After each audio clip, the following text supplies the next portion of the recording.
if my people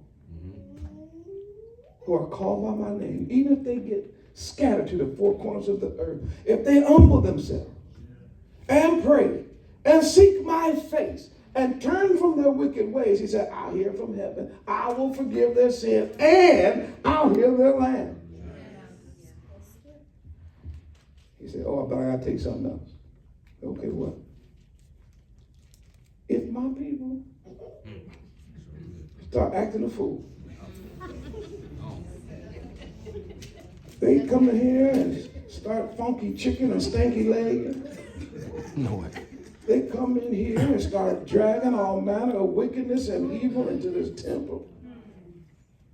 Let them put up a Christmas tree up in here or something like that. He's having an Easter egg hunt or turn one of my rooms into a haunted house. I'm telling you, I'm a tear to the ground. Do you understand that? And they was all like, yes, we get it. We understand it perfectly. Well, wasn't too long after that that the people went crooked. Broke the laws, statutes, and the commandments. Am I right? Have y'all, for the young people, this might be the first time y'all hearing this story. Broke the laws, statutes, and the commandments, wanted to be like everybody around them, and that's why they ended up in captivity in the first place. They ended up 70 years in captivity after Solomon had built that temple because they broke the covenant, all the laws, all the statutes, all the commandments, drug the whole nation down into captivity.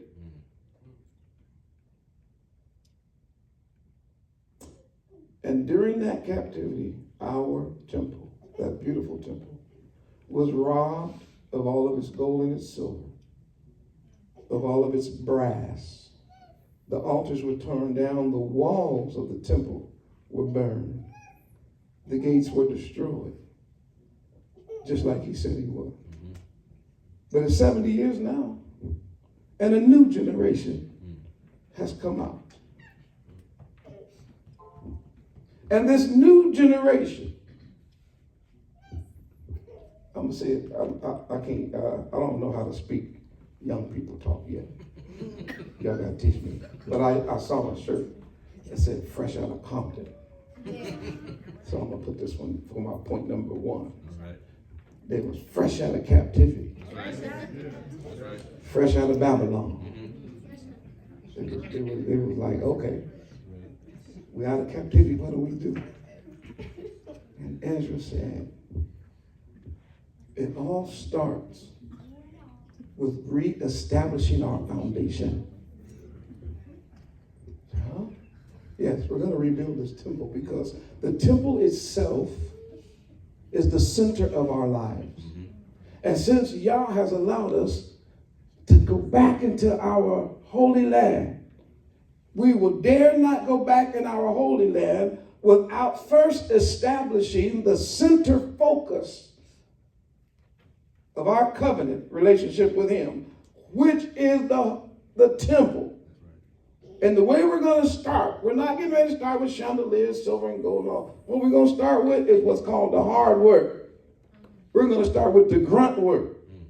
We're going to dig a foundation and lay the foundation. Now you look over at the old heads. They're like, shoot, I ain't gonna do it. Y'all can forget that. 70 years old, I ain't out there with no shovel. And I can hear the preacher say, "Then sit down, Pops. We got some 20-year-olds that can handle it. You know, I would get out there and help y'all, but my back is hurting. All right, Pops, then chill. We got some young folk, they good. They're coming out, they're fresh out of captivity. A young man, that ain't the way I would, a young man. Pops, would you sit over here and have some bread pudding?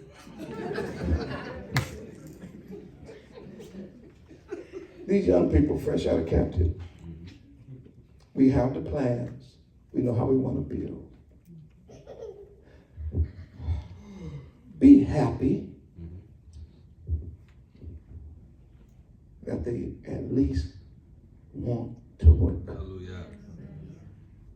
Because we're living in a land now and a time now where we have some of the most lazy young people on earth.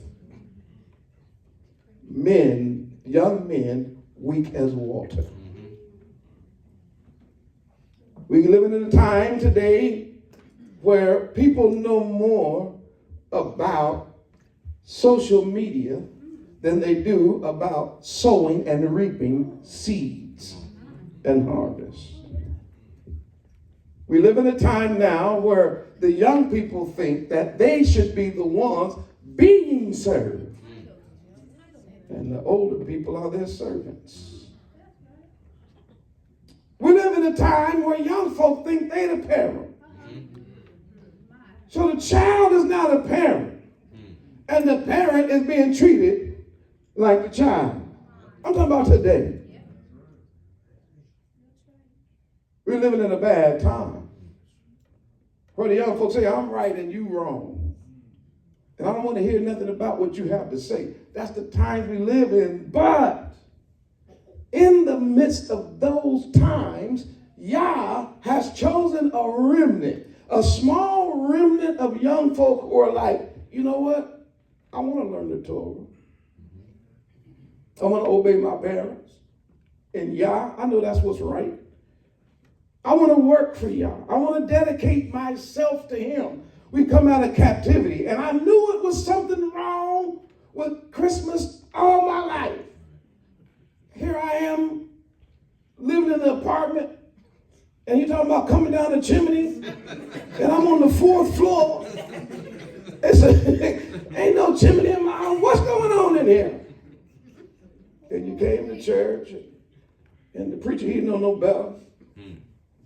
Said, can we have a song? We're going to do a new song on Sunday. Say, okay, Red, what we going to do? Give me a C flat, please. And give him C flat. Boom, boom, boom, boom, boom. Rudolph the red-nosed reindeer.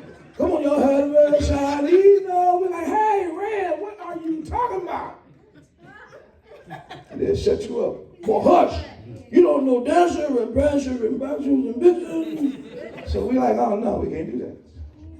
Young people recognize that early and say, oh, that's not right. There's something not right about that. Remember the Shabbat and keep it holy. We can count to 7. 1, 2, 3, 4, 5, 6, 7. That's the 7th day. But you told me the 8th day.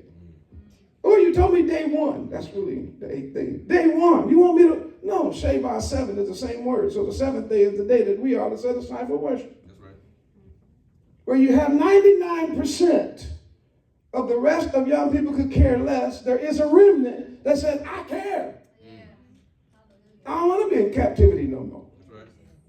I don't want to work the work that Yah has called us so that they come out. They want the truth.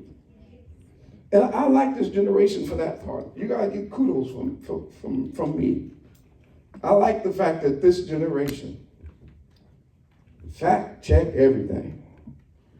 It helps to stop you from being lied to. Keep it up. Yeah. Especially those of you, who know certain teachers and preachers, and you're sitting under them. Don't sit under nobody without no ability to fact check what they say. It's a new day now. I'm talking to young people about things in the Bible. If they don't believe it, before I finish my sentence, they already doing it. Okay, nothing about me being Dr. Yoshiyahu. I don't care nothing about that. They want to know, are you telling me the truth? I said the remnant. You get high marks for that. You get marks according to the text. They said that when they worked together, according to the Bible, and they had laid the foundation, which meant they at least understood what it meant to start the building process. Which spiritually speaking means when they woke up to truth, they at least wanted to understand the 10 Commandments. They wanted to know the Torah, the first 5 books, Genesis, Exodus, Leviticus, Numbers, Deuteronomy. They wanted to have a good foundation. So they read the prophets. They read Samuel and Esther and Ruth. They understood Nehemiah and They started going to Bible study. In other words, they started building a foundation, laying a foundation, and hallelujah, they were laying a good foundation. A foundation that's not based on lies, fables, fairy tales, fantasy, pixie dust, poison arrows of lust shot by half demon, half child, half goats, and all that. We was like, I don't know none of that in this foundation. That's right. No, we're going to only lay it with the right foods. We can read. This generation can read. Can't nobody lie to you no more.